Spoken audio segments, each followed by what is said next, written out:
Rafael Barajas, mejor conocido como el Fisgón. Bienvenido a los Despachos del Poder. Muchas gracias, Alberto. Yo tengo entendido que tú, el único trabajo serio que has tenido es el de humorista. Es el más difícil. Es el más difícil. Sí. Y no lo dudo ni siquiera un poco, porque al final del día, me parece, y dicho en tus propias palabras, hay cierto repele por la clase política mexicana. Sí. Y sin embargo, sí, están constantemente en tus... ¿Se les llama caricaturas o cómo se les llama ahora? Son caricaturas. ¿Cómo le podemos llamar a lo que haces? El término técnico correcto es caricatura.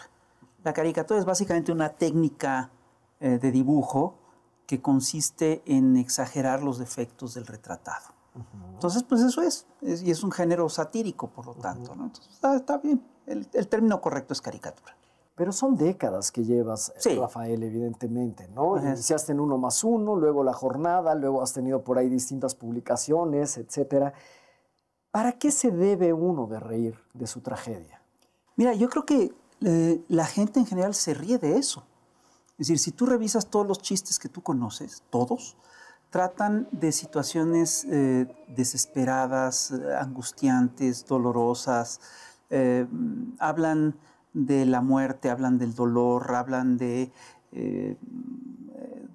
los peores crímenes, hablan de incesto. Todos los chistes tratan sobre eso. Hablan del horror de la locura.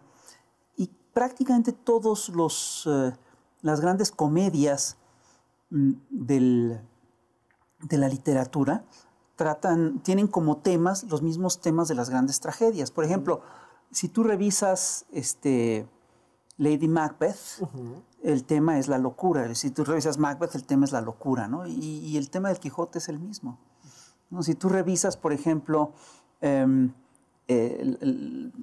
la literatura inglesa, los grandes dramas del siglo XIX, el Oliver Twist, te das cuenta que el tema son los niños de la calle. Y es el mismo tema de Lazarillo de Tormes. Entonces, son los mismos temas. Y lo que ocurre ahí es una cosa muy sencilla. Yo estoy convencido de que el humor es esencialmente un consuelo que nos damos a nosotros mismos. Es un acto de salud. Y surge generalmente ante una situación excesivamente desgraciada. Y es una forma de romper con la tensión. Yo estoy convencido, bueno, eso lo decía Freud, ¿no? El humor es un consuelo que nosotros nos damos a nosotros mismos. ¿Y cómo te convertiste en un constructor de humor, habiendo estudiado arquitectura en la UNAM y de alguna manera, pues dejándola atrás? Mira, lo raro es que me haya yo metido a estudiar arquitectura. Yo creo que yo siempre quise hacer caricaturas, pero yo me formé políticamente leyendo a Ríos. Claro. Y yo recuerdo que cuando estaba terminando la carrera, cuando ya estaba entregando la tesis, yo me quedé y un día me pregunté, bueno, ¿qué es lo que quiero hacer en la vida? Pues yo prefiero hacer caricaturas, yo prefiero hacer historietas, y pues me dediqué a hacer historietas. Ángeles Mastretta ha dicho que la gente que uno más quiere es la que lo hace reír o la que se ríe con lo que uno dice. Eso mismo dice Roger Rabbit en una escena famosísima de la película en la que se supone que lo están persiguiendo los policías y de repente el detective que protege a Roger Rabbit se encuentra que Roger Rabbit está en un bar haciendo un escándalo y haciendo reír a todo el mundo y el detective se preocupa porque sabe que va a llegar la policía. Le dice, ¿pero qué estás haciendo?, le dice Roger Rabbit. Le dice, no te preocupes, no van a hablar, los estoy haciendo reír. ¿Tú haces lo que haces para que la gente te quiera, Rafael? No. Mira, yo creo que... A ver, voy a hacer una confesión. Yo creo que casi todos los caricaturistas hacemos lo que hacemos para canalizar la rabia que nos da que se hagan que los políticos actúen como actúan, ¿no? Entonces, yo creo que es un ejercicio liberador. Es decir, en vez de enojarte y golpear a alguien, mejor les haces una buena caricatura, te burlas de ellos. Es más civilizado. ¿Cómo es tu proceso creativo? ¿En qué momento, digamos, que empiezas a bocetear lo que va a publicarse al día siguiente donde publiques o en alguno de tus libros? Mira, teníamos una suerte de receta, que obviamente es más una metáfora que una receta real, Pero lo que decíamos nosotros que lo que tenemos que hacer para hacer una caricatura es leer una noticia. Y cuando encuentras algo que de veras te da coraje, ahí está el cartón. Es decir, ahí es donde sabes que vas a encontrar. La creatividad sale a partir del coraje. Sí, claro. Sale a partir del... ¿De la indignación? Sí, de la indignación. Claro. Sí, pero yo creo que, además yo creo que esto es una, digamos, esto es universal, ¿eh? Esto le ocurre a todos los caricaturistas que yo conozco de todas las latitudes. Sigamos en las confesiones, Rafael. Bueno, ¿qué vas a contarme? Sigamos en las confesiones de quiénes son los políticos que tienen la piel más delgada. A lo largo de tantas décadas haciendo humor político y sátira política y caricaturas, ¿quiénes te han llamado en mayor número de veces para quejarse? Mira, los políticos difícilmente se quejan de las caricaturas y difícilmente se quejan de la crítica. Pero lo que yo quiero plantear es lo siguiente. Hay un problema que hay que revisar y que tiene que ver con los márgenes de la libertad de expresión y que tiene que ver con el poder que han adquirido los medios en fechas, ya desde hace tiempo, ¿no? La prensa surge originalmente como un aparato de difusión y propaganda que se opone sobre todo a aparatos o a estructuras ideológicas cerradas, generalmente religiosas. Hay una vieja anécdota de Víctor Hugo que relata en una novela. Víctor Hugo era muy misterioso y te lo cuenta así en muy buenas palabras, ¿no? Y relata que un tipo se da cuenta que abren frente a la Catedral de Notre Dame una pequeña imprenta y el tipo dice, esta pequeña imprenta matará aquello, matará la catedral. Y no le faltaba razón. La prensa funcionó durante un tiempo como un aparato, digamos, difusor de ideas, que efectivamente criticaba los poderes establecidos y se presentaba como una alternativa ante los poderes establecidos. Lo que ha ocurrido es que ese pequeño aparato, esa pequeña imprenta, se convirtió en una institución poderosísima. Se convirtió en el cuarto poder. Y a partir de eso desarrolló técnicas y formas de control específicos. Y con mucha frecuencia, y lo vemos claramente, por ejemplo, en el caso de la campaña de prensa contra Francisco I. Madero, tú te das cuenta que ese aparato de prensa, ya en tiempos de Madero, había dejado de ser una herramienta de libertad y se había convertido en una herramienta en manos de grupos de poder.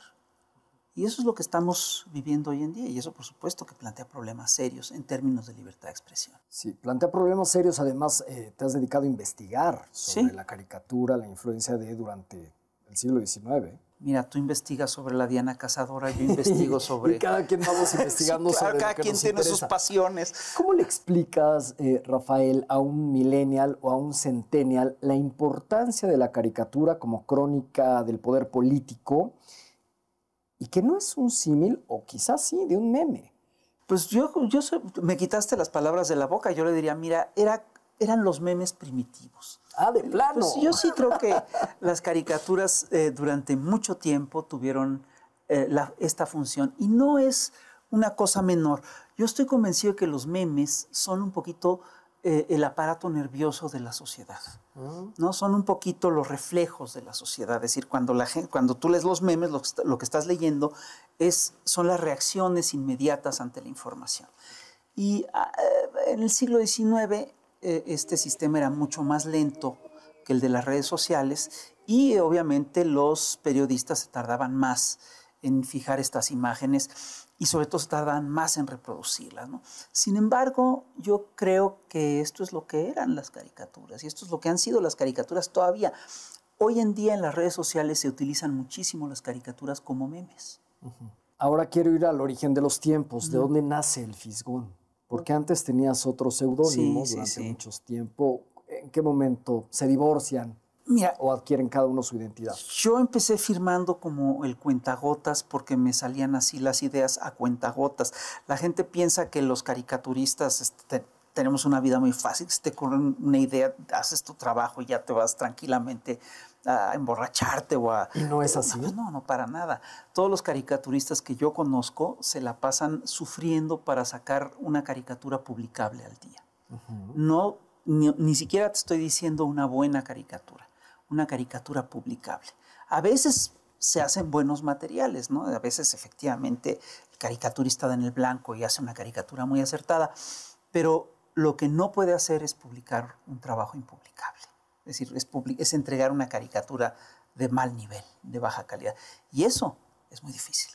Pareciera que de pronto, además, las redes, en esta necesidad de consumo, de pronto han vuelto a poner a los caricaturistas de moda, si es que se les puede llamar, o al menos les ha dado un reflector mucho mayor y con un efecto multiplicador que ya no se reduce al impreso. Esa es mi percepción particular.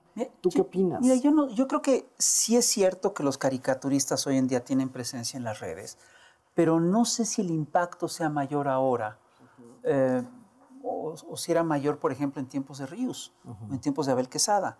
Es decir, yo te recuerdo que, por ejemplo, Cabral era un rockstar, ¿no? Es decir, Cabral era tan popular como María Félix o Cantinflas, ¿no? Abel Quesada era tan importante, vamos, era la figura política más importante de su momento, es decir, a finales de los 50 se construyó toda una cultura política alrededor de él. Él es el que inventa la figura del tapado, etc. Y yo estoy convencido, por ejemplo, que Eduardo del Río Ríos educó a millones de mexicanos. Es decir, muchos mexicanos, entre ellos yo, hicimos nuestras primeras letras con los trabajos de Eduardo del Río, con Ríos. Entonces, yo creo que lo que está cambiando son los soportes. Lo que están cambiando son, digamos, es decir, ya no, son las bases, digo, ya no reproducimos las caricaturas, ya no se reproducen historietas por cientos de miles de ejemplares, ya se reproducen en memes, claro, etc. Pero lo que todo esto revela es que la técnica, en fin, la técnica en sí, la técnica de la caricatura, la exageración, el encontrar el defecto, el buscar las paradojas, la contradicción en los fenómenos, sigue siendo vigente. Tú me preguntaste hace ratito, ¿cuál es la técnica de la caricatura? A grandes rasgos yo te diría que es esta. Lo que tenemos que hacer los caricaturistas es encontrar una noticia que resulte contradictoria. Y donde hay una contradicción hay una paradoja. Y donde hay una paradoja hay un chiste. Y es así como funcionamos. Pero esto que te platico de manera tan sencilla puede ser bien complicadito. Totalmente de acuerdo. Puede ser muy complejo. Rafael, si hubiera la oportunidad de que el Fisgón se llevara un objeto para el día después del juicio final, ¿cuál sería ese objeto que se llevaría el Fisgón? Las obras completas de Chaplin. Muy bien. Pues que se la va a pasar muy divertido con las obras completas de Chaplin. Bueno. Muchas gracias, Rafael, por esta entrevista para nosotros. Muchas gracias a ti.